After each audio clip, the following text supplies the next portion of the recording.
ওকে, আবারও good evening সবাইকে। তো আশা করি সবাই আমার কথা শুনতে পাচ্ছ। তো আমরা পড়ছিলাম হচ্ছে ইন্ট্রোডাকশন টু ড্রামার। আমাদের ড্রামাগুলো মেনলি পড়া ছিল। আমরা আর্মস অ্যান্ড দ্য ম্যান ওটার আলোচনা শেষ করেছি। তো আশা করি যারা নিয়মিত ক্লাস করছো বা ভিডিও ক্লাসগুলো দেখছো তারা বুঝতে পারছো। আর এরপর আমাদের শুরুটা হয়েছিল হচ্ছে রাইডার্স টু দ্য সি নিয়ে, এবং আমি রেকর্ড ক্লাসগুলো একটু দেখে নিতে বলেছিলাম টেক্সটের বিশেষ করে। এবং আর্মস অ্যান্ড দ্য ম্যানের যে কোশ্চেনগুলো অলরেডি গত ক্লাসে আলোচনা হয়েছিল, এরপরে যদি কারো কোনো সমস্যা থাকে সেগুলো তোমরা আমাকে বলতে পারো, ঠিক আছে? আর আজকে আমরা মেনলি আলোচনা করব রাইডার্স টু দ্য সি এর ডিটেলস সামারি বা ক্রিটিক্যাল অ্যানালাইসিস যে বিষয়গুলো আছে সেগুলো। আশা করি তোমরা যেহেতু টেক্সটটা নিশ্চয়ই পড়েছো বা ভিডিও ক্লাসগুলো দেখে নিয়েছো, তাহলে এখন আমাদের বুঝতে সুবিধা হবে। আচ্ছা, তো রাইডার্স টু দ্য সি এর কি আমরা ভিডিও ক্লাসগুলো দেখেছি? বলো কী অবস্থা, দেখেছো কিনা? জি স্যার। আচ্ছা, very good.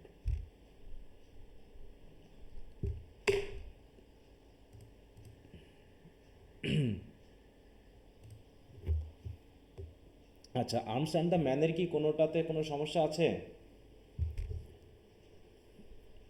Arms and the ম্যানের আমরা তো গতদিন কিছু ব্রড কোশ্চেন আলোচনা করেছিলাম, একটা বা একটা মনে হয়।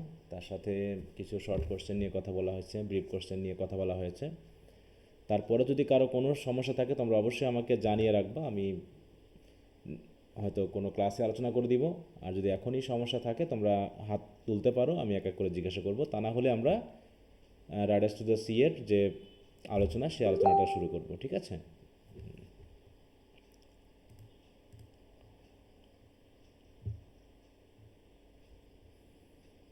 সবার পড়াশোনা কি হচ্ছে তো, না কি অবস্থা বলো? শুধু সময় নষ্ট করতেছো? হুম। আমরা স্যার কিন্তু পড়তেছি। হ্যাঁ, মোটামুটি এখন যথেষ্ট সময় আমরা পাবো যদি সময়গুলো নষ্ট না করি, যে একটা ভালো রেজাল্ট করার মতো। কিন্তু সময় এড়িয়ে গিয়ে পরবর্তীতে কিন্তু সমস্যা হয়ে যাবে যদি কেউ এখনও সিরিয়াস না হও। হ্যাঁ, এখনও সিরিয়াস যারা হওনি তাদের বলতেছি অবশ্যই সিরিয়াস হয়ে যাবা, তা না হলে কিন্তু এমন সময় দেখা যাচ্ছে আসবে, তখন তোমার আর কুল কিনারা খুঁজে পাচ্ছ না কোনটা রেখে কোনটা পড়ি। হ্যাঁ, অতএব সময় আছে, সময় যে নাই তা না, কিন্তু ভালো করে পড়ার যথেষ্ট সময় আছে। এই জন্য একটু সময়গুলো কাজে লাগিও। আচ্ছা, তো ঠিক আছে। আমার মনে হয় আর্মস অ্যান্ড দ্য ম্যান নিয়ে কারো কোনো প্রবলেম নেই। তারপরেও বললাম যদি প্রবলেম থাকে তো অবশ্যই যে কোনো ক্লাসে আলোচনা করতে পারা যাবে, আমরা সেটা নিয়ে সাপোর্ট করব। হুম,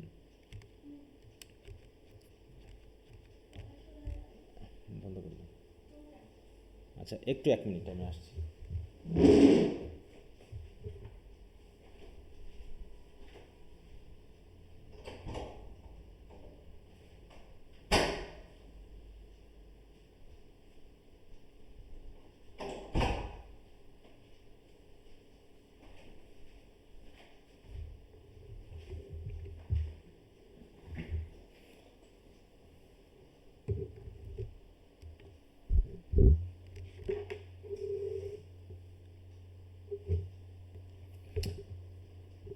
আচ্ছা, তো একটু হাত তোলো দেখি সবাই, কারা কারা রেকর্ড ক্লাসগুলো দেখেছো রাইডার্স টু দ্য সি এর, দেখি।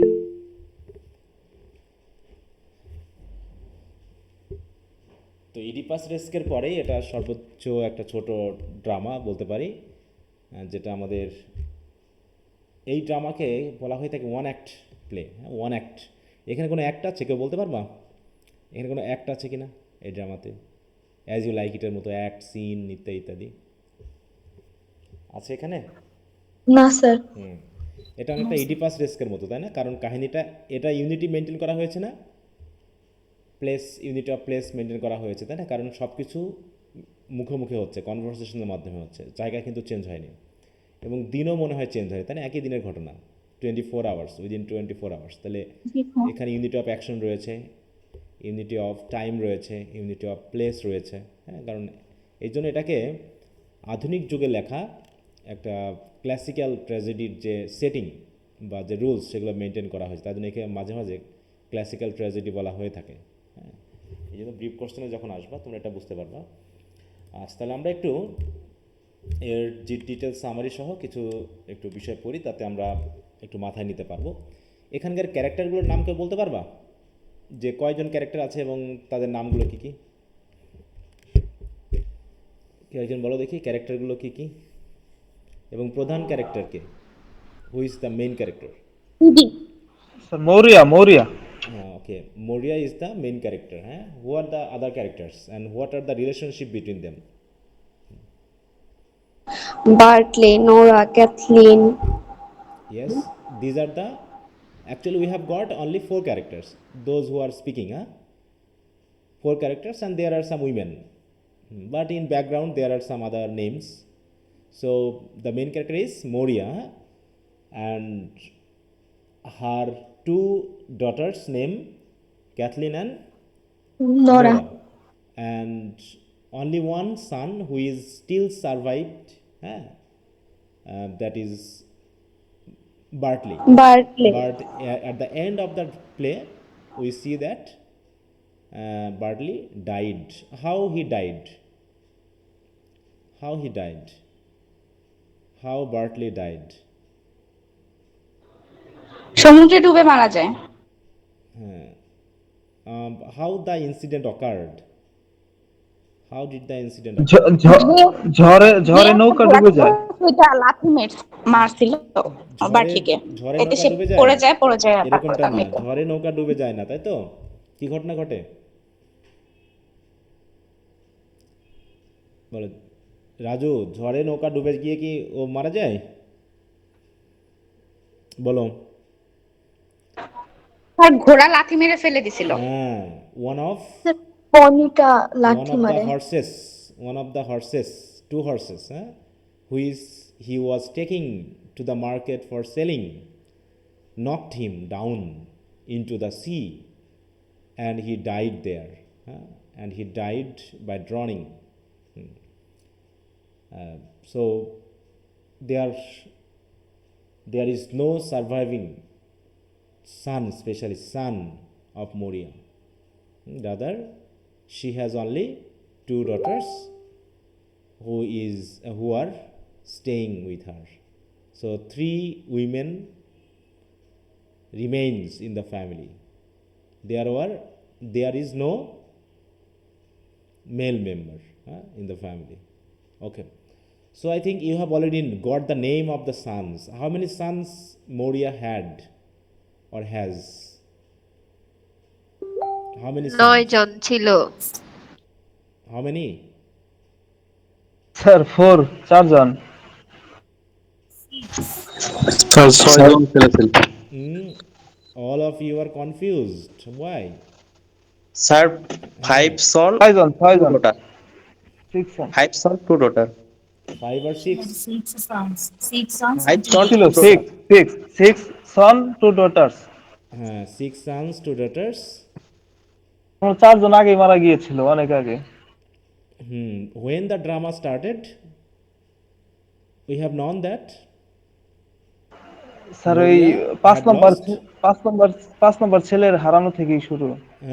that she had already lost 5 Michael. sons, 5-1, and the surviving one was Bartley, and the recently dead was Michael, and they were waiting for the dead body of Michael. But was the dead body of Michael found at last? Sir গলয়ে গলয়ে গলায় নো ছিল sir. তার। গলয়ে Dead No, body was sir. found and buried. Sir Dead body was found and buried, but Moria or her family did not see the dead body because it was already buried. But they recognized the dead body to be the body of Michael by getting the whisk. কিসের মাধ্যমে তারা dead বডিটাকে শনাক্ত করলো? Sir একটা মোজা আর এক বড় মোজা এবং কি একটি শার্ট। শার্ট, তাই তো? বান্ডেল অফ ড্রেস, মানে ড্রেসের মাধ্যমে, বিশেষ করে মোজার যে কোনটার মাধ্যমে বলতো? মোজার কিসের ঘটনা, কি সেলাই দেখে স্যার, সেলাই দেখে, সেলাই। হ্যাঁ ওইটা খেয়াল রাখবা মোজার বুনন কাউন্ট করে বের বুনন, করতে হ্যাঁ হ্যাঁ ওই সেলাইয়ের যে সংখ্যা, তাই তো, তাই দুই বোন ওটা বিবেচনা করে বুঝলো যে the dead body was of Michael's. Okay, so is it a comedy or tragedy? Is tragedy tragedy, tragedy. Tragedy. হ্যাঁ it is a tragedy. The tragedy of hmm? এটা কার মৌরিয়া। tragedy? হ্যাঁ it was the tragedy of Maurya. Hmm, okay. তো আশা করি পড়েছো, দেখে তাই মনে হচ্ছে। তো থ্যাংক ইউ ভেরি মাচ। এখন আমরা একটু পড়ি, এখানে আমাদের কোশ্চেন ওয়াইজ কিছু আলোচনার বিষয়গুলো চলে আসবে, আমরা একটু দেখবো। দেখো, তো riders to the sea was written by J.M. Sims. It is actually a one-act tragedy set in the Aran Island. আইল্যান্ডের নাম কি? Aran island, Islands. তাই তো? হ্যাঁ Aran Island. It was just situated just near to the coast of Ireland. তার মানে সেটিংটা হচ্ছে আয়ারল্যান্ডের, আরান আইল্যান্ডের আছে। And this play focuses on a very devastated or poor Irish family struggles against the relentless force of the sea. So, Moria and her family were struggling against the fate, and the fate is represented mainly through the sea, তাই না? C এখানে কিন্তু main ভূমিকা পালন করছে তার ট্র্যাজেডির।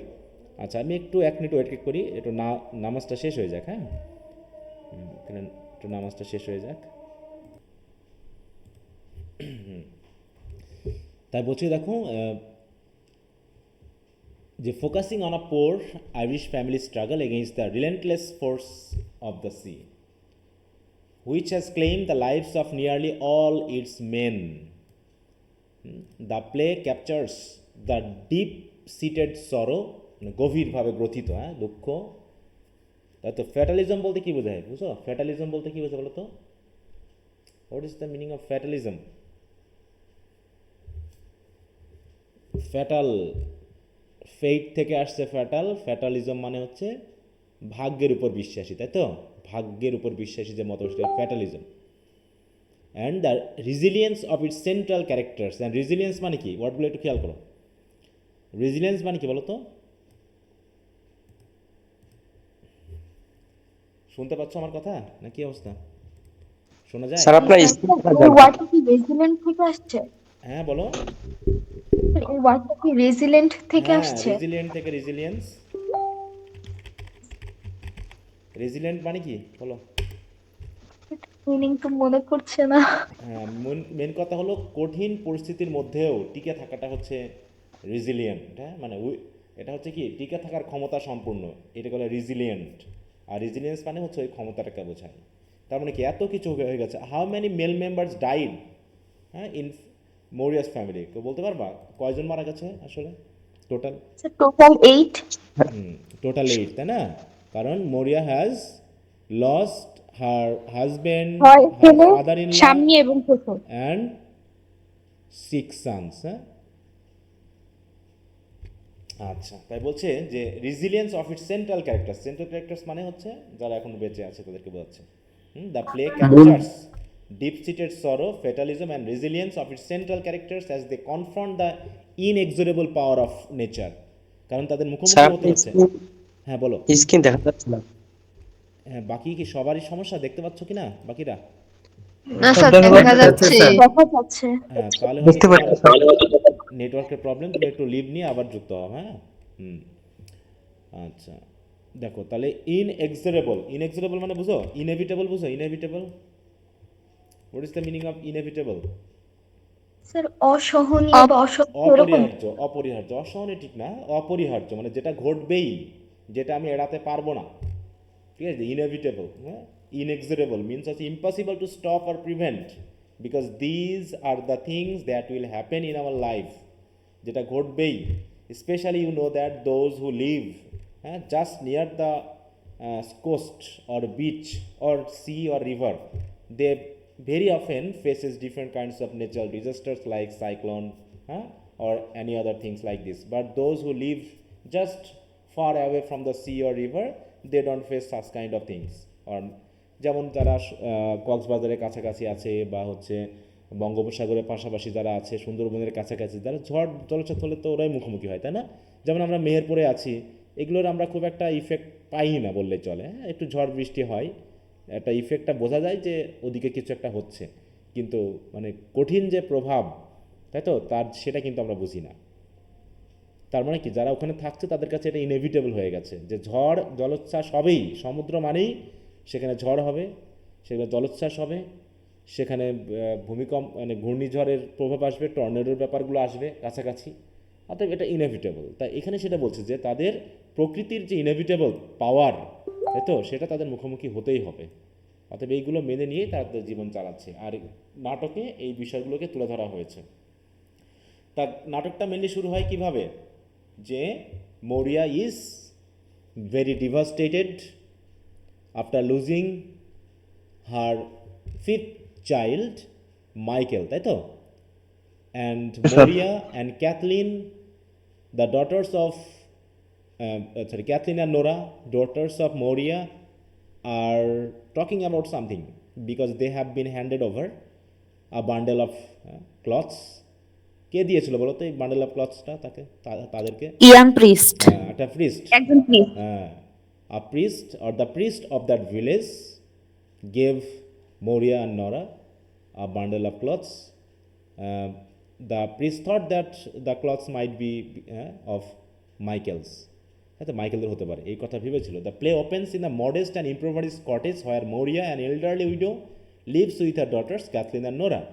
Moria has already lost her husband, father in law and the 4 of her sons to the sea. Already মানে যখন নাটকটা শুরু হয়েছে, তারপরে হচ্ছে কি, her fifth son Michael has been missing for 9 days, but they don't know whether Michael has died or not. নাটক যখন শুরু হয় তারা জানে না, বাট মাইকেল ইজ মিসিং। হ্যাঁ, তারা মনে করেছিল যে হয়তো ডুবে মারা গেছে, but they are not sure about that. But Nora has found some clothing brought by the local priest which she and Cathleen suspect may belong to Michael, though they hide this from their mother for fear of upsetting her. তারা কোথায় লুকিয়ে রাখে বলো তো? প্রথমে তারা কিন্তু প্রথমে দেখেনি খুলে, তারা একটা জায়গায় লুকিয়ে রেখেছিল। কোথায় সেটা? চিলে কোঠায়। হ্যাঁ, চিলেকোঠা, তাই তো। ওটাকে কি বলে পরিচিত? চিলেকোঠার ইংলিশ কি এখানে? মাচা বলে। না, ঠিক আছে, ইংলিশটা কি বলো? That is the problem. যে তুমি বাংলাটা পড়েছো আর নয় বাংলা মিনিংটা মনে রেখেছো, কিন্তু ইংলিশটা মনে রাখোনি। তাতে প্রবলেমটা কি দাঁড়ালো? হুম, তাতে উপকার হলো আলটিমেটলি? বলো, আমার গল্প জেনে লাভ আছে যদি আমি পরীক্ষা না লিখতে পারি? আমি ওখানে গিয়ে আটকে যাই, কি যেন নামটা কোথায় যেন লুকিয়ে রাখছিল, আমার মাথায় আসতেছে, ও বাংলা মনে আসতেছে কিন্তু ইংরেজি মনে আসতেছে না, তাতে কি কোনো লাভ হবে? স্যার আমাদের প্রবলেম এরকম হয়। তা তোমরা যে ইংরেজি পড়ো না, তোমরা যে বাংলা পড়ো, তোমরা তো ইংরেজি মনে রাখার চেষ্টা করো না। তোমরা বাংলা, ওই জন্য তো বললাম যে তোমরা বাংলা প্রশ্ন পড়তে যে ছেলে মেয়ে আমি দেখতেছি ফেসবুকে বিক্রি হচ্ছে, যে তারা মানে, আমি তো তাও বাংলায় বলি, এটাই আমার কাছে অপরাধ মনে হয় মাঝে মাঝে। হ্যাঁ, যে আমি যে তোমাদের সাথে বাংলায় কথা বলতেছি বা বাংলায় বোঝাই দিচ্ছি, এটা এক ধরনের অপরাধ আমার কাছে মনে হয়, কিন্তু কিছু করার নাই, কারণ তোমাদের অনেকের প্রবলেম। কিন্তু তাই বলে তোমাদের একদম বাংলা পড়তে হবে এবং বাংলা মিনিংটা মনে রাখবে, ইংরেজিতে মনে রাখবে না, তাতে কোনো লাভ হলো বলো? তাতে তো আলটিমেটলি কোনো লাভ হলো না। তুমি গল্পটা জানলা, তাহলে তুমি বাংলা সাহিত্যে পড়তে পারতো, যদি তুমি বাংলায় পড়বো সব কিছু, তাতে বাংলা সাহিত্যে পড়লেই হতো নাকি? অতএব চোখে মুখে আমার ইংরেজি থাকতে হবে, তো তাহলেই তো প্রবলেমটা আমার সলভ হবে। অতএব হ্যাঁ, আমি বাংলা মিনিংটা জানতেই পারি। আমি কিন্তু আগেই বলেছি যে ফার্স্ট ইয়ারে বিশেষ করে যখন আমার কাছে পড়ে, তাদের আমি বলে দিই যে never try to see at the very beginning the Bangla meaning, try to get the English meaning. কারণ তোমরা ফার্স্ট ইয়ারে কিন্তু ইংলিশ রিডিং স্কিলসে পড়েছো, এবং রিডিং স্কিলসের পার্ট এতে তোমাদের একটা কাজ ছিল। সে কাজটা হচ্ছে কি, যে তোমাদের ইংলিশ মিনিং লিখতে বলা হতো, যে একটা ওয়ার্ডে ইংলিশ মিনিং লিখতে বলা হয়েছে। তার মানে কি, you need to know the meaning in English because you have to remember them in English, not in Bangla, because you already know the Bangla or don't know the Bangla, that doesn't matter, because you are studying in English, so you should know the English word. But you are not doing that. That is the problem, because you know the story from Bangla meaning or just by reading through the Bangla translation. Even you are buying the notes where the Bangla meanings are given, Bangla translation are given after the question. So what you do, you don't go through the English writing, rather you go through the Bangla writing. And what happens? You know the story, you know the meaning, you know everything about the story. But the problem is that you can't remember the word that is necessary to write it in English. হ্যাঁ, so problem is there. সুতরাং তোমাদের নাকে মুখে কী থাকা উচিত বলো? সবসময় আমাদের ইংরেজিটা থাকতে হবে। ইংলিশ। হ্যাঁ, এইটা তোমাদের আমরা বোঝাতে পারি না। তোমরা প্রবলেম তো পড়োই, প্রবলেমে পড়বে না কেন? কারণ আজ থেকে যদি তুমি ইংরেজিটা ঠিকমতো পড়তে, একদিন ইংরেজি অনেক সহজ হয়ে যেত। অনেক সহজ হয়ে যেত। তো এই জায়গাগুলোতে একটু খেয়াল করতে হবে। এখানে অনেক ওয়ার্ড আছে, দেখো অনেক ওয়ার্ড আছে, এইগুলো ওয়ার্ডগুলো তোমাকে ইংরেজিতেই মনে রাখতে হবে। বাংলা আমার মিনিং আমি জানতে চাচ্ছি না তো তোমার এটার বাংলা মিনিং কী, বা তোমার কোথাও কোনো বাংলা মিনিং লিখতেও বলা হবে না। বলা হবে? বলো, কোথাও বাংলা মিনিং লিখতে বলা হবে না। তুমি ইংরেজিতে বুঝে জাস্ট মানে ইয়া করে নাও, ওটাকে ম্যাচ করে নাও যে এটা বলতে এটাকে বোঝায়। হ্যাঁ, তা না হলে তোমার সমস্যায় পড়ে যাবা। বুঝতে পারছো? দেখো কত ওয়ার্ড আছে এখানে, এবং দিজ আর কনভারসেশনাল। হ্যাঁ, these are very necessary to improve your spoken English. আমি মনে করি ড্রামা পড়লে পারে কী হয় জানো, ড্রামা পড়লে পারে স্পোকেন ইংলিশটা ডেভেলপ করে। কারণ এখানে আমরা সরাসরি বুঝতে পারি যে কীভাবে নেটিভ স্পিকারেরা কিসে কথা বলে, ইংরেজিতে কী হবে। এটা কি পুরোপুরি কথা বলে বলো তো? সরাসরি কথা বলে কোনো পুরো সেন্টেন্স ইউজ না করে, স্যার। ফুল সেন্টেন্স ইউজ করতেছে? বলো, ফুল না সেন্টেন্স স্যার। ইউজ করছে না। তারা কিন্তু সংক্ষেপে কথা বলে, তাই না? সংক্ষেপে যেহেতু কথা বলে, তাহলে অটোমেটিক তারা কিন্তু এই জিনিসটা পারবে। অতএব তোমরা তাহলে বুঝতে পারবা যে আসলে এখানে কি বলা হয়েছে। কারণ অনেক কিছু আমরা অলরেডি বাংলা মিনিং হয়তো বা জেনে রেখেছি বা জেনে গেছিও, কিন্তু এখন যদি ওটার ইংরেজি আমি না বলতে পারি বা ইংরেজিটা যদি মাথায় না আসে, তাহলে আলটিমেটলি আমার কিন্তু কোনো লাভ হলো না। হ্যাঁ, গল্পটা জেনে তো আমার এখানে কোনো লাভ নেই। গল্প তো সবাই আমরা জানতে পারি। হ্যাঁ, তো এই জন্য আমি তোমাদেরকে একটু বলবো যে প্লিজ ট্রাই টু রিড। আমি কিন্তু দেখো বাংলায় বলি, এটা আমি বললাম তো, আমার কাছে অনেক সময় মনে হয় যে এটা ঠিক হচ্ছে না, তারপরেও তো কিছু করার নেই। হ্যাঁ, এই জন্য আমি অন্তত বাংলায় বললেও তোমাদের সামনে ইংরেজিটা রাখি। হ্যাঁ, যে ইংরেজিটা থাক, এবং কিছু কিছু আমি বাংলায় বলি না, ওগুলো ইংরেজি দিয়েই বুঝিয়ে দিই, তেমন ওটা ইংরেজি মাথায় গেঁথে যাক। হ্যাঁ, একদম পুরোপুরি বাংলা করতে যাওয়ার আমার কোনো দরকার নেই তো। কারণ আমরা ইংরেজি পড়ছি, আমার ইংরেজি জানলে চলবে, আমার বাংলা সব জানতে হবে এমন পণ্ডিত হওয়ার দরকার নেই। আমার বাংলা মিনিং জানলাম না, আমি আউ আউ করলাম যে আমি বাংলা বলতে পারতেছি না, হ্যাঁ, তাও আমি বুঝে দিতে পারবো যে এটা এই। কিন্তু ইংরেজিটা না শিখলে আমার জন্য প্রবলেম। এটা একটু খেয়াল করো। দেখো তো এখানে সেই আমি এই জায়গায় দেখিয়ে দিয়েছি, এই জায়গাতে আছে সেটা। Yes, sir. The turf loft. দেখো এই যেখানে আছে, তাহলে এগুলো যখন তুমি দেখবা বারবার মাথায় থেকে যাবে, মাথায় এসে যাবে। কিন্তু তুমি যদি এখন ডিকশনারি খুঁজে এর বাংলাটা দেখার পর তুমি এখন বাংলায় মনে রাখো, এতে আলটিমেটলি তোমার কোনো লাভ হবে না। যে সমস্যাটা থাকা সেটা থেকেই যাবে, অত ইংরেজি পড়ে কোনো লাভ হবে না। That is the problem that most of the students after finishing honours and masters course they can't speak in English. তারা কিন্তু কথা বলতে পারে না। They even can't write a single sentence properly. তারা একটা সেন্টেন্সও লিখতে পারে না।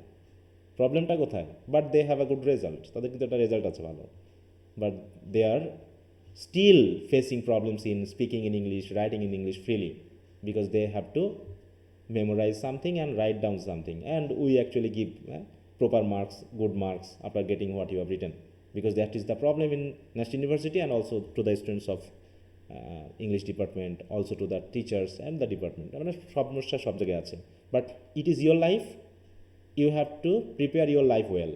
Nobody is responsible for this. Even if you are not successful, you can't hold anyone responsible. কাউকে তুমি দায়ী ভাবতে পারবে না, নট মি, হ্যাঁ, not your father or parents or your teachers. তোমার জীবনে তুমি বিপদে পড়ে যাবা, কিচ্ছু করার নেই। এবং সেটাই ভোগ করতেছে, মানে সোর্স থাকবে অনেক। হ্যাঁ, অনেক সময় 30 দিনে ইংরেজি শেখা যায়, এরকম বই পাওয়া যায় না? বলো তো, 30 দিনে ইংরেজি শেখা যায়, বই পাওয়া যায় না? Yes sir. হ্যাঁ, ইয়েস স্যার। তুমি বিভিন্ন বাস স্ট্যান্ডে দেখবা বা হচ্ছে রেল স্টেশনে দেখবা 30 দিন ইংরেজি শেখা যায়, এত সোজা। কিন্তু বই কি বিক্রি হয় না? ওই বইগুলো, ওই বই তো বিক্রিও হয়। তাহলে ওই রকম শর্টকাট দেখে যদি তুমি কিনে পড়তে শুরু করে দাও, হ্যাঁ, যে বাংলায় দেওয়া আছে খুব সুন্দর, আরে বাংলা দেওয়া থাকলে তো আমি মোটামুটি শোনাই সোহাগা। কিন্তু যেটা ঘটা সেটা থার্ড ইয়ারে গিয়ে ঘটবে, ফোর্থ ইয়ারে গিয়ে ঘটবে, আর আস্তে আস্তে তোমার অবস্থা খারাপ হতে থাকবে।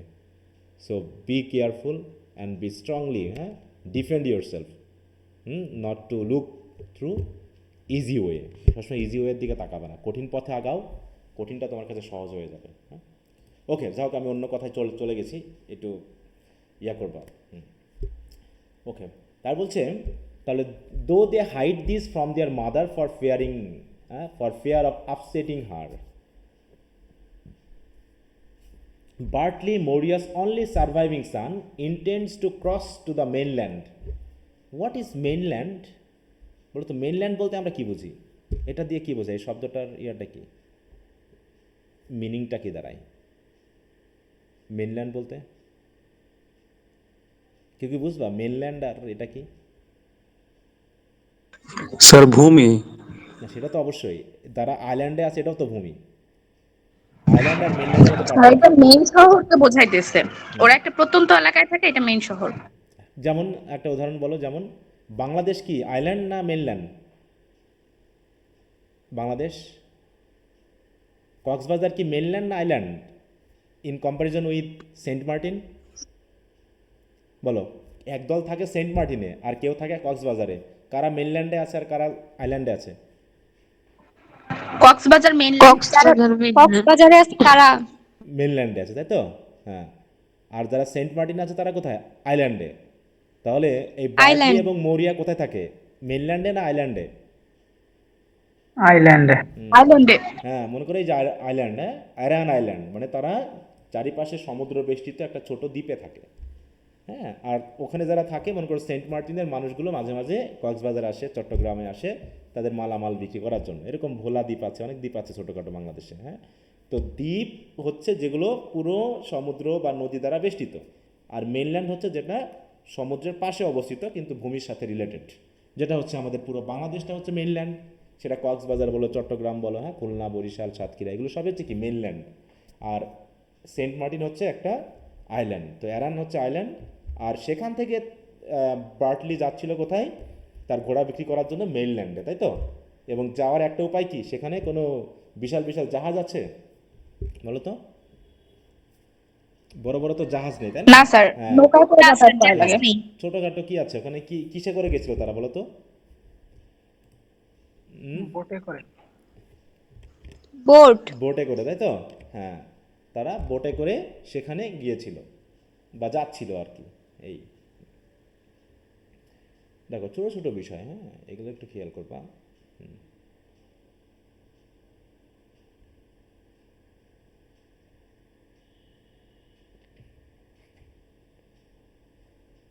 ওকে, আমার মনে হচ্ছে যে টেক্সটটা কিন্তু খুব একটা কঠিন না। কঠিন বলো তো ওয়ার্ডগুলো বা টেক্সটের কাহিনীটা? খুব একটা না কিন্তু স্যার। কঠিন না, খুব ইজি একটা। না স্যার, হ্যাঁ, মানে ইডিপাস এবং এটা কিন্তু খুব ইজি। একমাত্র আমার কাছে জটিল মনে হতে পারে তোমাদের পড়তে যাওয়া, সেটা হচ্ছে তোমার অ্যাজ ইউ লাইক ইট আর হচ্ছে লায়ন অ্যান্ড দ্য জুয়েল। সেখানে ওয়ার্ডগুলো একটু তোমাদের কাছে কিন্তু এই দুইটা বা তিনটা খুবই ইজি ইজি। আচ্ছা, তো ঠিক আছে, তারপরে আসি। তাই বলছি কি দেখো, বাট বার্টলি মোরিয়াস অনলি, সরি ওর তো গেল, ওখানে পড়লাম। Despite mainland to sell his horse at the fair, despite his mother's desperate pleas for him to stay, she is plagued by vision and premonition of his death. এগুলো একটু ওয়ার্ডগুলো use করতে হবে তোমাদের ইয়াতে পরীক্ষার সময়। Vision and premonitions, what is the meaning is of premonition? Premonition মানে কি বলো তো? বাবাস। হ্যাঁ, মানে প্রিমনিশন আমরা বলতে খারাপ কিছু আমরা আশ করতে পারা, যেটা নেগেটিভ কোনো কিছু, আমরা সেটা কি বলতে পারি বাংলায় বা এমনি কি জানি এগুলোকে বলে? স্যার কুসংস্কার। না, কুসংস্কার না, কুসংস্কার না। স্যার অমঙ্গল অশুভ কিছু। সংকেত। হ্যাঁ, অশুভ সংকেত। অশুভ কোনো কিছু, আহ। তো অশুভ, এত অশুভ সংকেত, অশুভ লক্ষণ বলি না আমরা এগুলোকে? হ্যাঁ, অশুভ লক্ষণ। দেখো কি বলছে, যে a strong feeling that something is about to happen, specially something unpleasant, মানে খারাপ কোনো কিছু, খারাপ কিছু করতে যাচ্ছে, এটাকে প্রিমনিশন বলা হয়। আর ভিজন মানে কি, স্বপ্নে অনেকে স্বপ্ন দেখে, দেখে না, হঠাৎ হঠাৎ করে স্বপ্নে জেগে ওঠে, খারাপ কিছু স্বপ্ন দেখে। হ্যাঁ, বা হচ্ছে শুধু স্বপ্নই না, সাথে সাথে তোমার এমনি দেখতে পাই। যেমন আমরা তো গল্পে দেখলামই, হ্যাঁ, যে মেনলি মাইকেলের ভিজন দেখছিল না মরিয়া, যখন সে খাবার দিতে যাচ্ছিল ইয়াকে, বার্টলিকে দেখতে, ওটা ওটা কি ভিজন হবে না? বলো তো। Yes, sir. হ্যাঁ, বলছে কি যে এটা হচ্ছে কি the ability to think about or plan the future, ওটা গেল গা। এই যে ইমাজিন বা হচ্ছে কল্পনায় কোনো কিছু দেখা, অ্যাবিলিটি টু সি এটা বলবো না, অ্যাপারিশন, ইয়েস এই কথাটা, হ্যাঁ, যে an experience of seeing something or someone in dream or trance or as a supernatural apparition, হ্যাঁ, মানে অশুভ ব্যাপার কোনো কিছু, হ্যাঁ, এইটাকে বলা হচ্ছে। ওকে, তো এটা সে যেন বুঝতে পারছিল বলে সে বারবার তার ছেলেকে নিষেধ করছে, হ্যাঁ, যে যেন না যায়। Seeing a fearful thing in a dream of Bartley riding towards the sea which she interprets as a omen, অশুভ লক্ষণ বলে বলবে, হ্যাঁ। As Bartley leaves, Maurya attempts to bless him but is too overtaken by grief to do so, হ্যাঁ। মানে তাকে আশীর্বাদ করতে চেয়েছিল কিন্তু করতে পারেনি, পরে সে যায় না। She gives him her final blessing after he has left as Cathleen and Nora confirm the worst Michael's body has been found. তার মানে কী করলো, যখন বার্টলি চলে গেল তখন ক্যাথলিন এবং নোরা করলো কি, তাদের মাকে পাঠালো যে তুমি যাও, যেহেতু তুমি ভুলে গেছো বার্টলিকে আশীর্বাদ করতে, তুমি এই খাবারগুলো নিয়ে যাও, কারণ খাবারও তারা ভুলে গেছে দিতে দ্রুত যেতে গিয়ে, তাই তুমি খাবারগুলো নিয়ে একটু বার্টলিকে কী করে আসো, একটু আশীর্বাদ করে আসো, যাতে এই মুহূর্তে এই সুযোগটা কাজে লাগাতে পারে ক্যাথলিন এবং নোরা ওই ড্রেসগুলো দেখে আইডেন্টিফাই করার ক্ষেত্রে, নাকি যেটা মাইকেলের কিনা। The realisation that her last son too is lost, হ্যাঁ, comes when villagers bring in Bartley's body. কিন্তু এর ভিতরে ক্যাথলিনও যখন এদিকে কথা বলতেছে, মানে মরিয়া ফিরে এসেছে, সে কি আশীর্বাদ করতে পেরেছিল বলো তো বার্টলিকে? না স্যার, না। আশীর্বাদ হ্যাঁ, করতে কারণটা কি, পারিনি। What is the reason? রিজনটা কি? Something মাইকেল চলে choked in গিয়েছে। something choked in her throat. হ্যাঁ, মানে কি, কারণ সে কিছু কি দেখেছিল, ফেয়ারফুল, হ্যাঁ, একটা ভিজন দেখেছিল, এই জন্য সে কথা বলতে পারেনি। মানে সে কথা আর বার হচ্ছে না, কারণ কি, he has seen something fearful and the fearful scene was that Bartley is riding। আচ্ছা, এখানে একটা কথা আছে, পনি আছে তাই না, আর মেয়ার আছে। পনি আর মেয়ার কালারগুলো কি মনে আছে, কোনটা কি কালার ছিল? Sir, grey pony or red mare? হ্যাঁ, what is the meaning of mare and pony? Pony এবং মেয়ারের মধ্যে পার্থক্য কি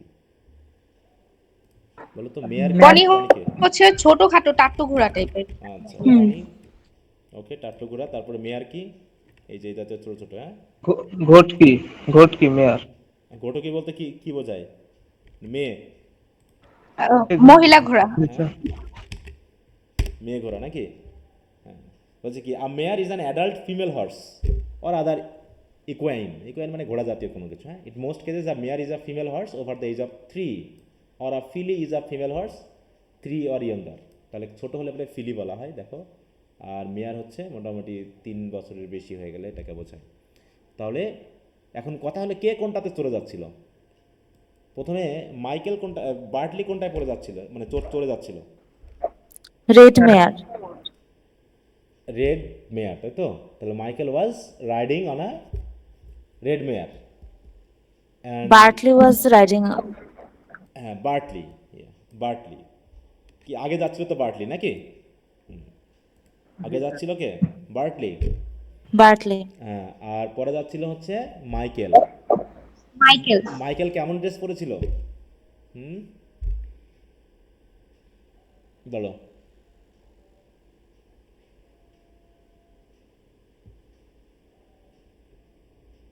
বলো, মনে আছে? আমি ওই জায়গায় একটু যাচ্ছি, দেখো কি বলে আশীর্বাদ করার কথা ছিল, দেখো, গড স্পিড ইউ। এইটা বলে আসো, গড স্পিড ইউ। এই শব্দগুলো একটু খেয়াল করতে হবে, কারণ আমরা কোটেশন এগুলো দিব কিন্তু, হ্যাঁ।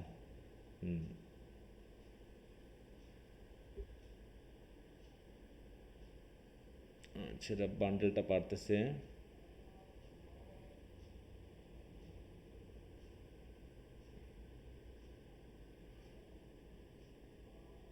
এই যে এখানে চেক করছে, হ্যাঁ, এটা মাইকেলের, হ্যাঁ, চিৎকার করছে মাইকেলের।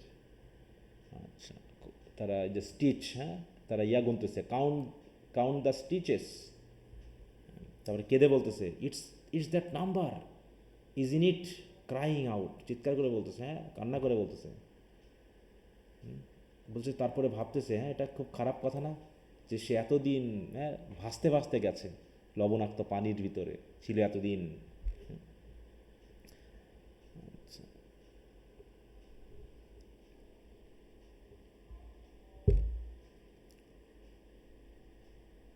সে মরিয়া চলে আসছে। হ্যাঁ, এই যে দেখো কি বলছে, captain leaves her wheel and looks out. কি হলো, ফিরে আসছেন কেন মরিয়া?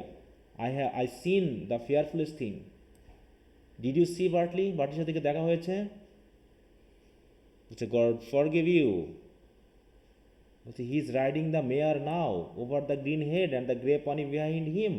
এটা হওয়ার কথা, মানে এটা হওয়ার কথা না যে সে রেডটাতে চড়ে যাবে মেয়ারে, আর গ্রে পনিতে কনিটা পিছনে পিছনে সে দড়ি দিয়ে টেনে নিয়ে যাবে।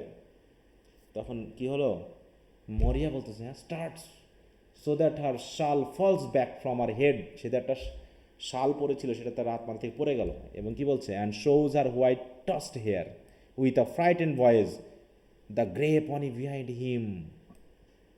তারপরে বলছে what is it ails you at all?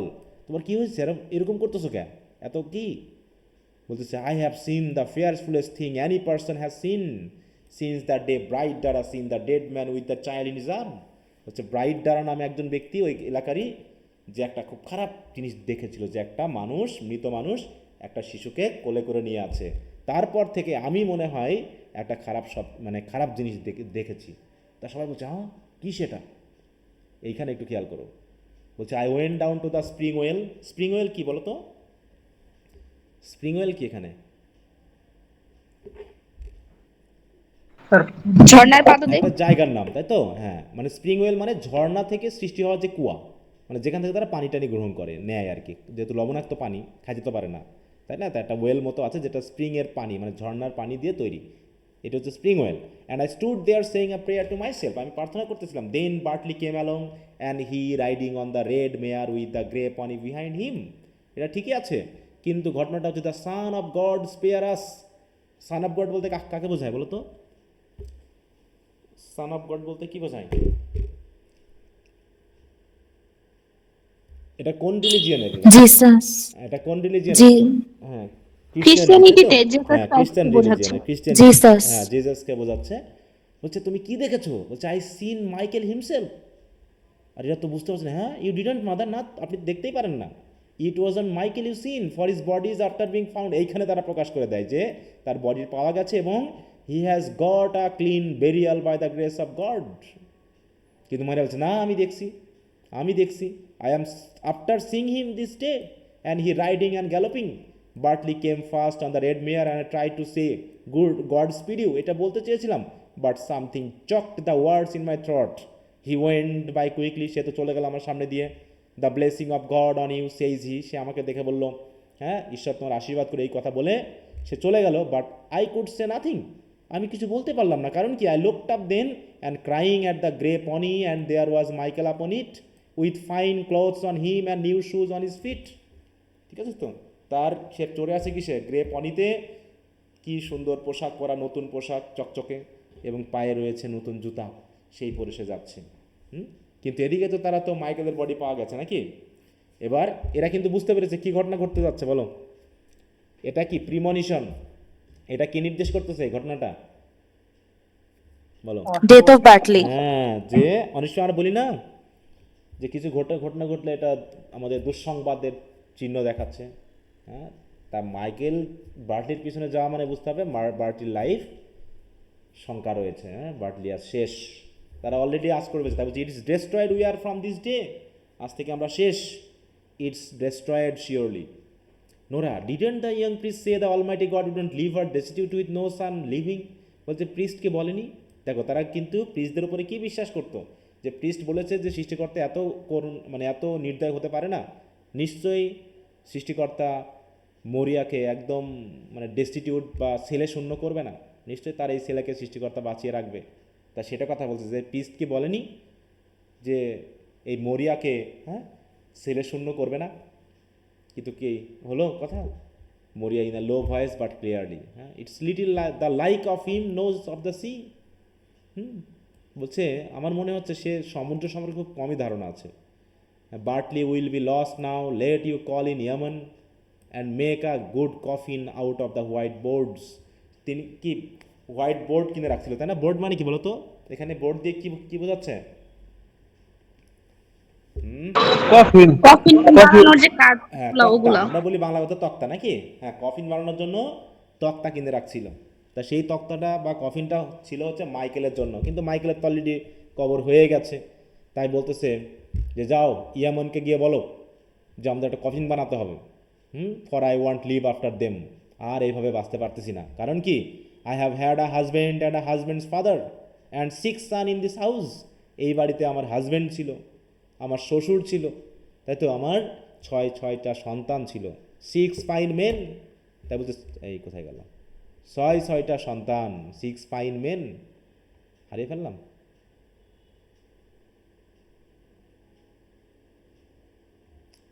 আচ্ছা এইখানে ওকে, 6 ফাইন মেন দো ইট ওয়াজ আ হার্ড বার্থ। খুব কষ্ট হয়েছিল জন্ম দিতে ওদের। হ্যাঁ, I had with every one of them and they coming to the world and some of them were found and some of them were not found.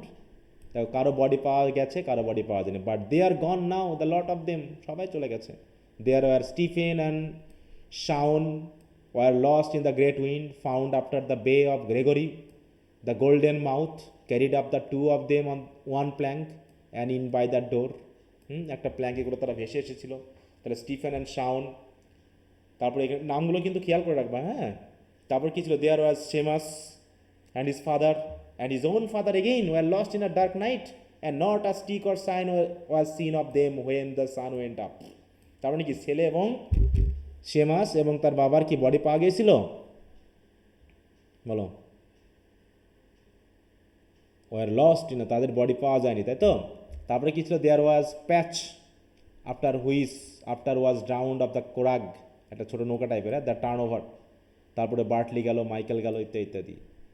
তাহলে কজনের নাম পেয়েছি আমরা, বলো এখানে, এখানে কার কার নাম পেলাম, স্টিফেন, শাউন, তাই তো, সেমাস, প্যাচ, 4 জন।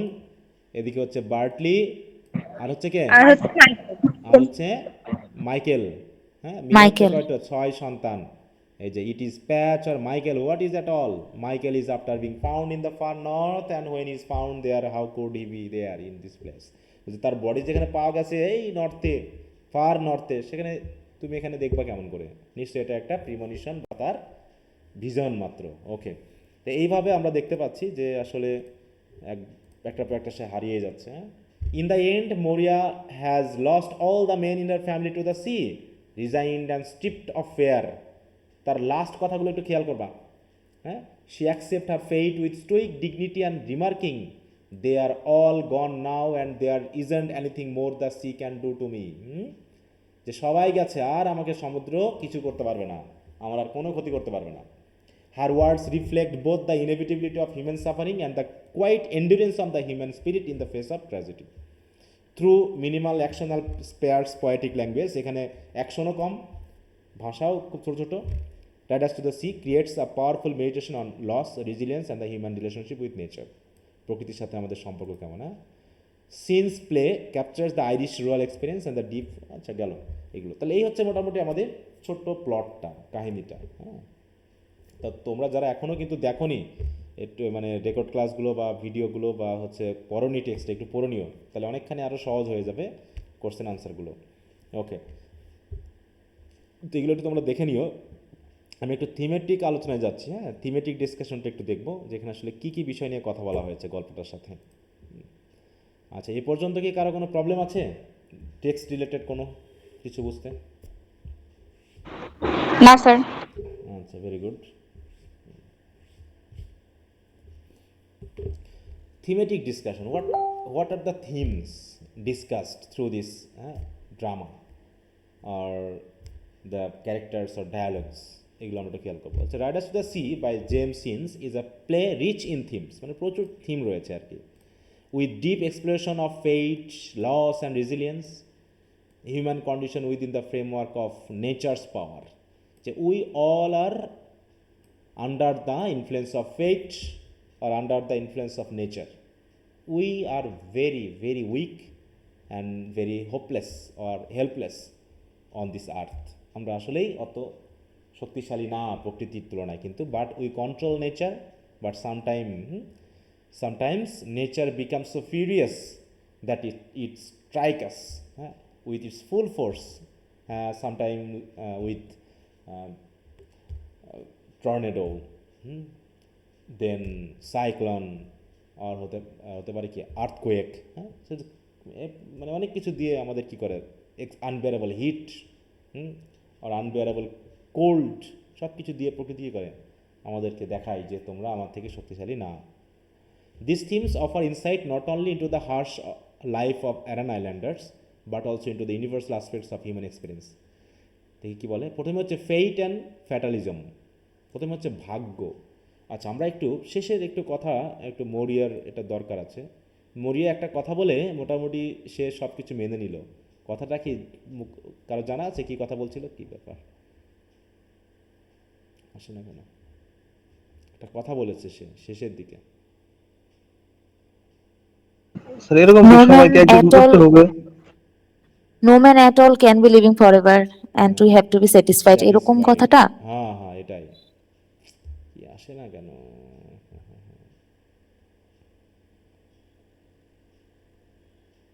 পরে চলে গেছি আমি খুব। No man at all can be living forever. হ্যাঁ,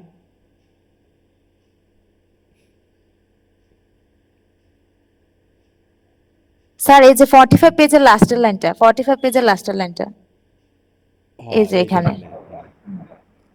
No man at all can be living forever and we must be satisfied.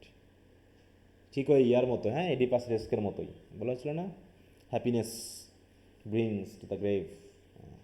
বলছে what more can we want than that, কোনটার থেকে?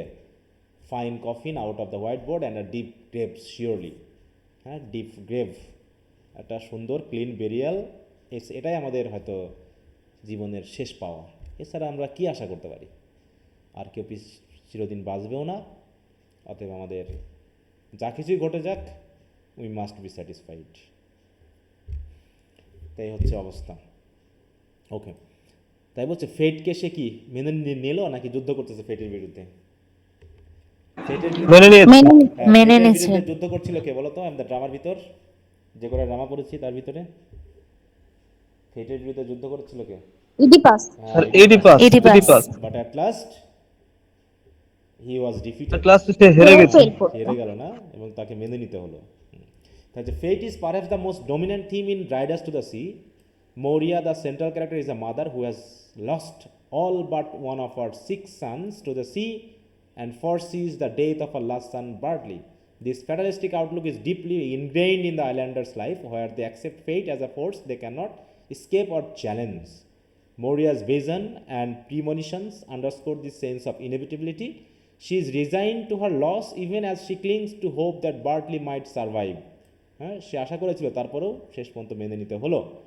Scene's description of the sea as both life-giving and deadly underscores the islanders' hopelessness against the force of nature, suggesting that fate is unpredictable as the sea itself. তার মানে fate represent হচ্ছে কার দ্বারা? sea দ্বারা। sea symbolizes the fate, ঠিক আছে? কারণ কি, ভাগ্য যেমন আমাদেরকে বাঁচিয়ে রাখে, আবার আমাদেরকে কি করে, আমাদেরকে পৃথিবী থেকে নিয়েও যায়, এটা ভাগ্যের হাতে। ঠিক একইভাবে সি আমাদেরকে জীবন চালানোর জন্য রসদ দান করে, আবার সেই আমাকে ধ্বংস করে ফেলতে পারে। তা হচ্ছে nature and the power of sea. এছাড়াও রয়েছে এখানে পাওয়ার, তাই না, যে আমরা সি এর সাথে লড়ে বাঁচতে পারবো না। The sea is both a provider and destroyer in the play. It sustains the islanders by giving them work and food, yet it also takes away their loved ones. This duality reflects the paradox of nature, capable of sustaining life yet entirely indifferent to human suffering. তাহলে সেই আমাদের লাইফটাকে টিকে রাখতেছে, আবার সেই আমাদের সাফারিংয়ের মানে সাফারিংয়ের কাছে বা সাফারিংয়ের প্রতি খুবই উদাসীন। Moria's family has been decimated by the sea, turning it into an almost malevolent force. What is the meaning of malevolent? Malevolent শব্দটা মিনিং কি বলো তো? এই শব্দটা আমরা একটা কবিতাতে পেয়েছিলাম ফার্স্ট ইয়ারে, মনে আছে? ম্যালিভোলেন্ট গ্রিন, বলতে পারবা কেউ? পাইকে। হ্যাঁ, পাইকে আমরা পেয়েছিলাম, yes, GRIN, green. Having or showing a wish to do evil to others, মানে সবসময় হিংস্রতা দেখানো, খারাপ কিছু করা মানুষের প্রতি, হ্যাঁ, এটা ম্যালিশাস, হ্যাঁ, স্পাইটফুল, হস্টাইল, এটা বোঝাতে malevolent. That she both respects and fears. This theme emphasizes humanity's vulnerability in the face of nature, which is indifferent to human pain or desire. Since uses this relationship to highlight the, এইখানে একটু খেয়াল করবো কেন এটা highlight করেছে দেখো, the fragile balance between survival and loss in a world that is often unforgiving. হ্যাঁ, প্রকৃতি আমাদের প্রতি কোনোভাবেই সদয় না, সে সবসময় ব্যস্ত তার প্রকৃতিকে ঠিক রাখতে, আর আমরা ব্যস্ত আমাদের জীবনকে টিকিয়ে রাখতে. So a war is always going on against nature and human being, between nature and human being. Grief and loss, হ্যাঁ, হারানো এবং দুঃখ পেয়ে আর কি হবে, কতদিন আমি দুঃখ পেতে থাকবো, দুঃখ পেতে পেতে একসময় মানুষ কেমন হয়, আর যা কিছু ঘটুক আর দুঃখ পায় না, তাই না? এরকম হয় না যে কষ্ট দুঃখ পেতে পেতে এমন একটা দশা হয় যে সে আর মনে করে এটা থেকে আর দুঃখ পেয়ে কোনো লাভ নেই. তারপর যে grief is woven through the entire play as a continuous heavy presence. Moria has endured the death of her husband, father-in-law and 5 sons, and the last of her sons, Bartley, soon to die as well. The play provides a stark portrait of how grief becomes an almost daily reality for those whose lives are constantly threatened by the danger of their environment. Moria's repeated experience of loss have shaped her into a figure of deep endurance, এই যে সহ্য ক্ষমতা তাকে তৈরি করে দিয়েছে হারাতে হারাতে. Illustrating how grief can become a familiar companion, সে মনে করছে দুঃখ আমার জন্য একটা সঙ্গী, হ্যাঁ, পরিচিত সঙ্গী. One that a person must live with and somehow survive, যে দুঃখের সাথে তাকে বাঁচতে হবে এবং টিকে থাকতে হবে. তা মরিয়ার ক্ষেত্রে তেমন ঘটনাই ঘটেছে, that has happened. Resilience and endurance, হ্যাঁ, বলছে কি Maurya's character epitomizes resilience as she must repeatedly rebuild her life after each loss. হ্যাঁ, she is always losing something and always becoming optimistic that in future nothing will happen, but one after another bad things are happening, dead are happening, are coming to them and taking her loved ones. Even in her overwhelming grief she shows a quiet strength and ultimately accept her fate. So it is called resilience. This resilience is common to the islanders who have no choice but to persist in a place where hardship and death are ever present. Moria's stoic acceptance after birth. Stoic মানে কি বলো তো? What is the meaning of Stoic? এই শব্দটা আসছে বা আসতে পারে পরে. স্টোইক কি? স্টোইক কাদেরকে বলা হয় বলতে পারো? শব্দটার মিনিং কি? নেট কি আছে? 4 মিনিট আছে এখনো. স্টোইক, স্টোইকতাবাদ, হ্যাঁ, স্টোইসিজম যাকে বলা হয়. দেখবা যে কিছু মানুষ আছে, এক ধরনের বিশ্বাস আছে, যারা গায়ে ছুরি দিয়ে নিজেই কাটে, এরকম আছে না? এক ধরনের একদল মানুষ আছে না, একটা উৎসব হয়, সেই উৎসবে তারা করে কি নিজের শরীর কেটে ফেলে, হ্যাঁ, ছুরি দিয়ে চাকু দিয়ে কাটে, সিকল দিয়ে যে মারে নিজেকে, এটাই হ্যাঁ, নিজেকে, হ্যাঁ, তারা মনে করে এর মাধ্যম দিয়েই আমরা আমাদের জীবনকে হয়তো মানে কি বলবো সুস্থ রাখতে পারবো বা গডের প্রতি বিশ্বাসতা রাখতে পারবো. এটা স্টোইসিজম বলা হয়, স্টোইক. হ্যাঁ, বলছে a person who can endure pain or hardship without showing their feelings or complain. হ্যাঁ, দেখো নিজের শরীরে নিজের চাকু দিয়ে কাটতেছে, হ্যাঁ, বা চাবুক দিয়ে মারতেছে, কিন্তু কোনো রকম অভিযোগ করতেছে না. তারা মেনে নিচ্ছে যে এটা স্বাভাবিক, আমাদের দুঃখ কষ্টই পৃথিবীর একমাত্র সঙ্গী, অর্থাৎ দুঃখ কষ্ট না পেলেই সমস্যা, তাকে তারা জোর করে তাদের কষ্ট দিচ্ছে, আঘাত দিচ্ছে. হ্যাঁ, দেখো স্টোইসিজম কি সমস্যা.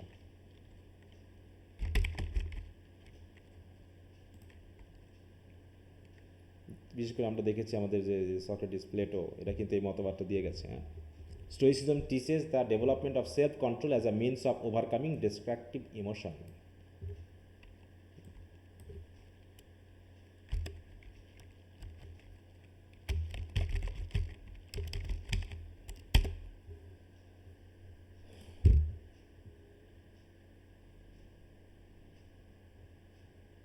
যাক, ওগুলো আমরা দেখেছি হয়তো.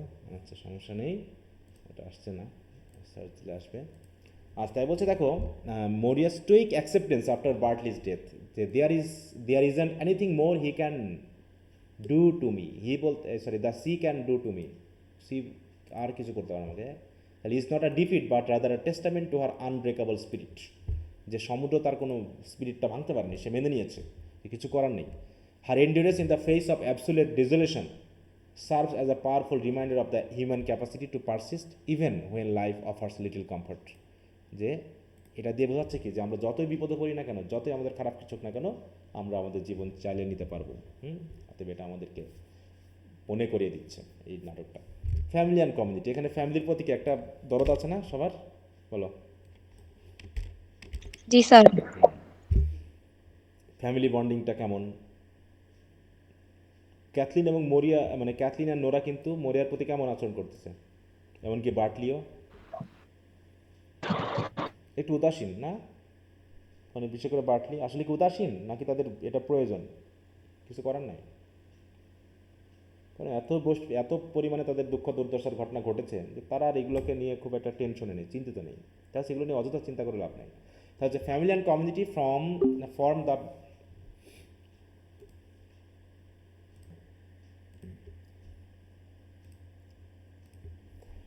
তার হচ্ছে ফ্যামিলি অ্যান্ডটা বলা হয়েছে। তাই কি বলছে দেখো, যে Maurya's daughters Cathleen and Nora share her burden and try to shield her from further grief. হ্যাঁ, যে মা যেন কষ্ট না পায়, তাই তারা কি করছে, তাদের সেই বান্ডেল অফ ক্লথ তারা লুকিয়ে রাখতেছে, তার সামনে তারা কথা বলতে ভয় পাচ্ছে যে আবার নাকি কষ্ট পায়। অলরেডি সে মরিয়ার কি অবস্থা, অলরেডি মরিয়া is totally devastated.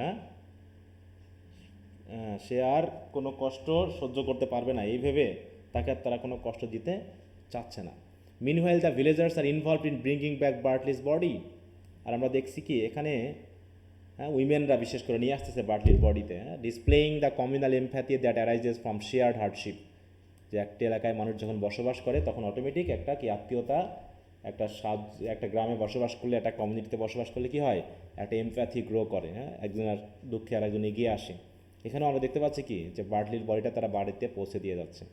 This theme emphasizes the importance of familial এখানে বন্ড কি ইন প্রোভাইডিং। কোরাসের কাজ করেছে মহিলারা? হ্যাঁ, ওরা কোরাসের ভূমিকা পালন করতেছে ব্যাকগ্রাউন্ডে এইটা। This theme emphasizes the importance of familial bond in providing emotional strength and stability and tragic. আচ্ছা, রিলিজিয়ান অ্যান্ড সুপারস্টিশন, এখানে অনেকজন আমরা সুপারস্টিশন পেয়েছি, তাই না? তারা একটা ধর্মে বিশ্বাস করে, ক্রিশ্চিয়ানিটিতে, তারপরও কি আছে, সেখানেও কুসংস্কার আছে। কোনো ধর্মে কি কুসংস্কার বিশ্বাস করে? বলো, কোন ধর্মে না স্যার। কুসংস্কার, তারপরও কি হচ্ছে, আমরা যতই ধর্ম পালন করি না কেন, দেখো আমাদের মধ্যেও এই জাতীয় কুসংস্কার আসে। তাই বলছে কি দেখো, the religion and superstition blend seamlessly in the lifes of the islanders, guiding their interpretation of life and fate. তারা ফেটকে বিশ্বাস করতেছে, কিন্তু গডকে বিশ্বাস করলে ফেটের ব্যাপারটা তো আলাদা। Maurya's Catholic faith is evident in her blessings and prayer for Bartley, but her beliefs are also deeply intertwined with superstition practices and omens. সে ওই যে দেখা, ভিজন দেখা, এগুলো হচ্ছে কি সবই হচ্ছে সুপারস্টিশনস। তারপর হচ্ছে she believes her dream of Bartley riding toward the sea to be a premonition of his death, showing how religious faith and superstition coexist as coping mechanism. যে নিজেদেরকে টিকিয়ে রাখার জন্য কী হবে, রিলিজিয়াস ফেইথ এবং সুপারস্টিশন একসাথে বিরাজ করে। For the islanders, spirituality offers both a form of comfort and an attempt to make sense of a world that often feels chaotic and cruel. তাহলে তারা কি করছে, স্পিরিচুয়ালিটি মেনে চলতেছে, সুপারস্টিশন মেনে চলতেছে, রিলিজিয়ান মেনে চলতেছে, সব কিছু মিলে একটা জীবন চলছে। যে একটা মানে এখানে তিনি দেখিয়েছেন যে মানুষ আসলে কীভাবে বসবাস করে, একটা ধর্ম বিশ্বাস করা সত্ত্বেও সেখানে কুসংস্কার আছে। তারা ভিজনে বিশ্বাস করতেছে। প্রিস্ট বলেছে, তাহলে ধর্ম আমরা যা বিশ্বাস করছি সবসময় ধর্ম সেরকম কাজ করছে না। প্রিস্ট এক কথা বলেছে কিন্তু প্রিস্টের কথা ঠিক হলো না। অনেক কিছু ব্যাপার রয়েছে। অতএব মানুষ অথচ দেখা যাচ্ছে মানে মরিয়া যে আঁচ করতেছিল, তাই না, একটা কুলক্ষণ দেখতে পাচ্ছিল, সেটা আবার বাস্তব হয়ে গেল। এই যে জায়গাগুলো, তার মানে এখানেও একটা ধর্ম এবং তৎকালীন সময়ের এক্সিস্টিং যে বিলিফ, সেগুলোর মধ্যে একটা তিনি দেখিয়েছেন। কনফ্লিক্ট, যে অনেক সময় মানুষ ধর্মে বিশ্বাস করে, অনেক সময় ধর্ম যে আমাদেরকে অনেক সময় সঠিক বিষয়টা বলতে পারে না, কিন্তু আমাদের অনেক সময় কুসংস্কার আমাদের পূর্ব ধারণা ঠিক হয়ে যায়, এরকম আর কি।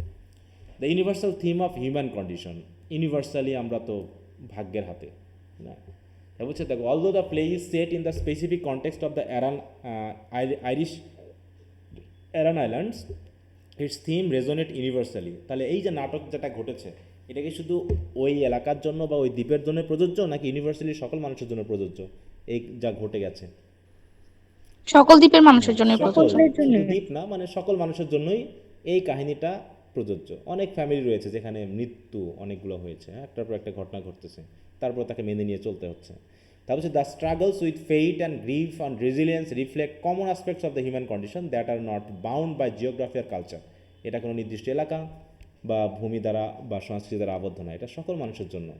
Since uses the specific hardship of the islanders to speak to broader questions of human suffering and endurance, making the play a poignant exploration of how people find meaning in a world that often feels indifferent to their existence. যে পৃথিবী যেখানে তাদের এক্সিস্টেন্সের প্রতি উদাসীন, সেখানে মানুষ কী করছে পৃথিবীতে টিকে থাকার জন্য, নিজের জীবনকে অর্থবহ করার জন্য কত কিছুই না করতেছে মানুষ। কিন্তু এই পৃথিবী হয়তো তোমাকে টিকিয়ে রাখার জন্য চেষ্টা করছে না। প্রতিনিয়ত দুর্যোগ, রোগ শোক দিয়ে তোমাকে কিভাবে সরানো যায় সেই ব্যস্ততা নিয়ে আছে হচ্ছে পৃথিবী। আর আমরা পৃথিবীকে ভালোবেসে এখানে থাকতে চাচ্ছি। তাই বলছে এভাবে riders to the sea is a powerful meditation on the tension between humanity and the natural world, the inevitability of fate and the resilience needed to endure loss. তার মানে আমাদের ভাগ্যের কাছে নত হতে হবে এবং আমাদেরকে অনেক দুঃখ দুর্দশা সহ টিকে থাকতে হবে। এই যে একটা মোটিভেশন, এই মেডিটেশন বা মোটিভেশনটাই এই নাটক থেকে আমরা পেতে পারি। Synge's themes capture the precarious existence of the islanders. Precarious মানে বুঝো, what is the meaning of precarious? Precarious মানে হচ্ছে করুণ, খারাপ, মিজারেবল। দেখো দুর্দশাপূর্ণ। হ্যাঁ দেখো এই যে আনরিলায়েবল, আনডিপেন্ডেবল বলছে, not surely held or in a position dangerously likely to fall or collapse. দুর্দশাপূর্ণ। But also reach into the universal realm, portraying the dignity, courage and acceptance that mark the human response to life's greatest challenge. মানুষ সবসময় সাহস, তার নিজস্ব dignity, অনেক কিছু পৃথিবীতে যেগুলো ঘটে সেগুলো অ্যাকসেপ্ট করে নিতে হয়। বলছে অ্যাকসেপ্টেন্স, গ্রহণযোগ্যতা, সব কিছু মিলেই মানুষ পৃথিবীতে টিকে থাকে। The play's portrayal of this timeless themes is what continues to make it relevant and compelling, offering insight into the complexity of life and the unbreakable spirit of those who must survive in the face of relentless tragedy. হ্যাঁ একটু পড়তে হবে, তবে পড়লে বিষয়গুলো বোঝা যাচ্ছে। তবে নাটকটা খুবই করুণ এবং করুণ বাস্তবতাকে তুলে ধরছে। সবার জীবন হয়তো এতটা করুণ নয়, অনেকের জীবন আমার এমন। পড়লে মনটা খারাপ হয়ে যায় মরিয়ার জন্য। অবশ্যই খারাপ হওয়ার মতো অনেক ঘটনাই ঘটে মানুষের জীবনে, যেগুলো একটার পর একটা মানুষকে একটা দুঃখদায়ক করুণ অবস্থার মধ্যে ফেলে রাখে। বুঝতে পারছো? স্যার এটা কি বাস্তব ঘটনা? না, এটা তো বাস্তব ঘটনা না, কিন্তু এরকম বাস্তব ঘটনা কত আছে। হ্যাঁ, এটা বাস্তবের মতো মনে হচ্ছে নাকি? জি স্যার, বাস্তবতার মতো লাগছে। এরকমই আর কি। তো যাক, এগুলো আসবে, ভাবাবে, আবার আমাদেরকে বাস্তব জগতে ফিরে আসতে হবে। আচ্ছা, তো দেখো আমার স্যার ডিটেইলড এই সামারিটা কি আমাদেরকে পিডিএফ আকারে দিয়ে দেওয়া হয়েছে? কোনটা কোনটা এটা এই যে এটা যেটা থেকে পড়ালাম না, দেই নাই, আমি দিয়ে দিব, সমস্যা নাই। ক্লাস ইয়া হলে আমি দিয়ে দিব, তোমরা এখান থেকে একটু পড়ে নিবা, ঠিক আছে? তো আমি দিয়ে দিব। আর অলরেডি কোশ্চেন আনসারগুলো আমরা দেওয়া আছে। তাহলে আগামী দিনে তোমরা মোটামুটি আগামী ক্লাসের আগে রাইডার্স টু দ্য সি এর কোশ্চেনগুলো একটু দেখে নিবা। হ্যাঁ,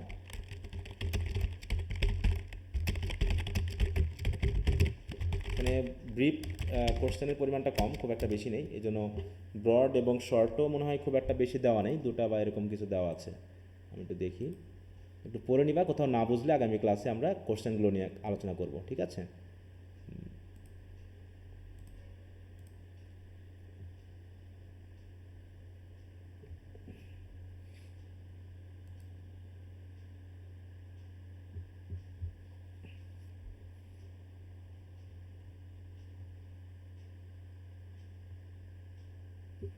প্রথম দুটাকে একটু গুরুত্বপূর্ণ ভেবেছি আমি।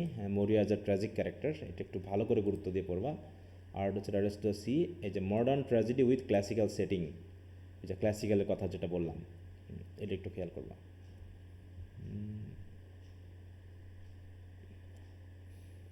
তাহলে প্রথম এই দুটা কোশ্চেন ভালো করে, মানে প্রথম তিনটা কোশ্চেন একটু ভালো করে পড়ে নিবা, প্রথম দুটো একটু বেশি গুরুত্বপূর্ণ, আর শর্ট কোশ্চেন তো আছে সেগুলো একটু দেখে নিবা। প্রথমে ব্রডগুলো একটু পড়বা। হ্যাঁ, প্রথমে ব্রডগুলো পড়বা, দেখবে অনেকগুলো ব্রিফ কোশ্চেন আনসার তোমার এমনি হয়ে যাবে, শর্টও অনেকখানি হয়ে যাবে। এই জন্য ব্রডটাকে আগে রিডিং দিবা সবসময়, কারণ আগামীতে যাতে আমরা ব্রডটা নিয়ে আলোচনা করতে পারি। হ্যাঁ, তারপরে শর্ট ব্রিফ তো আছেই। এটা তাহলে আগামী ক্লাসের মধ্যে আমরা এটা শেষ করে আমরা নেক্সট ড্রামাতে চলে যাব, মোটামুটি আমাদেরকে শেষ করতে হবে খুব দ্রুতই। তারপরে আমরা যেহেতু অনেকে তোমরা প্রস্তাব করেছো যে স্যার হিস্ট্রিটাকে একটু নেওয়া যায় কিনা, হ্যাঁ অনেকে প্রস্তাব করেছো, তো চেষ্টা করবো তাহলে রোমান্টিক পোয়েট্রিটা পরে নিয়ে আমরা হিস্ট্রিটা তাহলে আগে নিব। হ্যাঁ কী মনে হয় তোমাদের বলো? অনেকেই তোমরা বলছো স্যার হিস্ট্রিটাকে একটু আগে নেওয়া যায় কিনা। জি স্যার, ভালোই হবে না? হিস্ট্রিটা আগে নিলেই ভালো হয় মনে হয়। তো ঠিক আছে, আমি হিস্ট্রিটা দেখে ড্রামার পরে আমি হিস্ট্রিটা নিব, তারপরে ওদিকে রোমান্টিক পোয়েট্রি আর অ্যাডভান্স রিডিং রাইটিং যেটা আছে ওর কিছু কিছু অংশ আমরা মাঝে মাঝে আলোচনা করে দিব, যাতে ওইটাকে আমরা রাইটিং পার্টটাকে একটু করবো। আর রিডিং পার্টটা যেহেতু একই, ওটা ওই রিডিং স্কিলসের মতোই ছিল ফার্স্ট ইয়ারের, খুব একটা প্যারা নিতে হবে না ওখানে, কিন্তু প্র্যাকটিস দরকার, জরুরি আর কি। আচ্ছা, তো মোটামুটি এইটুকু আলোচনার আমি করে দিলাম। এখন তোমরা বাকিটা একটু পড়ে নিও, কারণ এখানে আর বেশি কিছু বলার নেই। টেক্সট না পড়লে আসলে আর পড়ার কিছুই থাকে না আমার কাছে মনে হয়। হ্যাঁ, যদি কেউ টেক্সট না পড়ে তাহলে আর আলোচনার কিছুই থাকে না। কারণ টেক্সট না পড়লে এই সামারি টামারি দিয়ে খুব একটা জুত হয় না পড়ে, বুঝলেন না? আমি যে তোমার সামারি পড়ালাম আমার খুব একটা ভালো লাগেনি, কারণ এখানে সেই মানে সেই যে এনজয়মেন্ট মানে প্লেজার যেটা বলা হয়, হ্যাঁ সেটা হলো না। কারণ টেক্সট পড়লে যে একটা আনন্দ পাওয়া যায় সেটা নিশ্চয়ই তোমরা পড়েছো। এখন সামারিটা তোমাদেরকেই পড়ে নিতে হয়, তো আমি একটু আলোচনা করে দিলাম, তা না হলে তোমরা হয়তো পড়বা না। তাহলে আগামী ক্লাসে আমরা কোশ্চেনগুলো নিয়ে কথা বলবো, ঠিক আছে? এমনিতে কারো কোনো প্রবলেম আছে, বিশেষ কোনো কথা? না স্যার। আচ্ছা, প্রদীপ দেবনাথ আছো? প্রদীপ দেবনাথ কার নাম জানো আছে? আমি অবশ্য ভুলে যাই। প্রিয়াঙ্কা দেবনাথ নাকি আছো নাকি লাইনে? আচ্ছা, মিম হাত তুলেছো, বলো তো কী সমস্যা তোমার? স্যার আমাদের যে ফার্স্ট ইয়ার রিডিং স্কিলের যে প্রশ্নগুলা পরীক্ষা হলো, ফার্স্ট ইয়ারে প্রশ্নগুলা দেখলাম স্যার একদম হুবহু বই থেকে প্যাসেজ আসছে, হ্যাঁ বইয়ের হ্যাঁ 4 নাম্বার আর 7 নাম্বার। হ্যাঁ হ্যাঁ তো সবগুলোই। সেক্ষেত্রে স্যার আমাদের রিডিং এন্ড রাইটিং আপনি কিভাবে পড়াবেন, প্যাসেজটা আমরা কিভাবে পড়বো বুঝতেছি না, এটা এখন ওটাই মানে এই এসে গেছে শর্ট বলে টাইমের ভিতর। ওটার উপর ভিত্তি করে তো আর এটাকে বিবেচনা করার জন্য যেটাও বই থেকে আসবে এমনটা বলা যাবে কখনো? না স্যার, মানে প্র্যাকটিসের জন্য এত শর্ট টাইমের ভিতরে আমরা কিভাবে পড়বো হ্যাঁ, এখন আমি সেটার একটু কিছু যদি প্যাসেজ পড়াই দিব, তোমরা কিছু প্যাসেজ পড়বা, দিয়ে প্র্যাকটিস। এখানে যেহেতু প্যাসেজ কমন পাওয়ার সম্ভাবনা 99% নাই, এক্ষেত্রে আর আমি অযথা প্যাসেজ পড়িয়ে তো তোমাদের সময় নষ্ট করাবো না, তাই না? হ্যাঁ, এখানে তোমাদেরকে দেখাই দিব কীভাবে উত্তর লিখতে ফার্স্ট হবে, ইয়ারে কী তো প্রপোজ। মিরাকেল হয়ে গেছে একদম। হ্যাঁ বলো। হুম। হ্যাঁ, ওটা বই থেকে আসে না, এ পর্যন্ত আসেনি, এটা অবশ্যই সহজ করেছে কোশ্চেনটা বলা যায়। যারা পড়েছিল তারা ভালো করবে, আর যারা পড়েনি তারা এখন আফসোস করবেই আর কি, এটা হচ্ছে ব্যাপার। হ্যাঁ, তো এই জন্য বই থেকেই প্র্যাকটিস করে যেতে হবে, প্র্যাকটিস করার জন্য বই সোর্স। এখন বাকি কমন না আসা সেটা তো কপালের ব্যাপার, এই যে ভাগ্যের ব্যাপার। কিন্তু তাই বলে যে কমন আসবে না বলে যদি আমরা প্র্যাকটিসই না করি বই থেকে, তাহলে তো আর হলো না। এই জন্য পরীক্ষায় আসুক আর না আসুক কমন, আমরা বই থেকে প্র্যাকটিস করব, এবং আমি কিছু টেস্ট তো নিবই, এবং কীভাবে কোশ্চেনের লেন্থটা কতটুকু হবে সেগুলো নিয়ে আলোচনা করব, যেটা করে থাকি আর কি। অত টেনশন করার কিছু নেই, ওটা নিয়ে পরে কথা হবে। এখন আমরা এগুলো একটু বাসায় বসে পড়ি। হ্যাঁ, তাহলে তোমরা, আমি এই যে শিটটা শেয়ার করে দিব, আর এরপর সেকেন্ড ইয়ারের ক্লাস আছে, আর একটা ক্লাস শেষে আমি দিয়ে দিব, তোমরা একটু পড়ে নিবা। হ্যাঁ, এখন তোমরা একটু কোশ্চেন আনসারগুলো পড়া শুরু করে দাও। আজকের ভিতরে আশা করি ব্রিফ কোশ্চেনটা শেষ করে ফেলবো, রাতের ভিতরেই। তারপর শর্ট ব্রড মিলে আগামী ক্লাসের আগে যেন শেষ হয়ে যায়। পড়লে কিন্তু শেষ হয়ে যাওয়ার কথা। হ্যাঁ, আমি মুখস্থের কথা বলছি না, মানে রিডিং পড়ে বিষয়টাকে দখলে নেওয়ার জন্য বলতেছি। তারপরে মুখস্থের ব্যাপারটা তো আসবেই, তোমরা মুখস্থ করে নিবা ধীরে ধীরে। হ্যাঁ, আর যেহেতু আমি টেস্ট নিব আর কি, 2-3টা করে ড্রামা করে টেস্ট নিব। এটা শেষ হয়ে যাওয়ার পর যখন আমরা হিস্ট্রি পড়বো, আর ওদিকে ড্রামার আমরা দিয়ে দিব আবার রিভিশন আর টেস্ট নিব, এইটা ঠিক আছে? ওকে, যদি কারো কোনো সমস্যা না থাকে তো আজ এ পর্যন্ত রাখছি। সবাই ভালো থাকো, পরবর্তী ক্লাসে আবার কথা হবে। ওকে, বাই। Good night.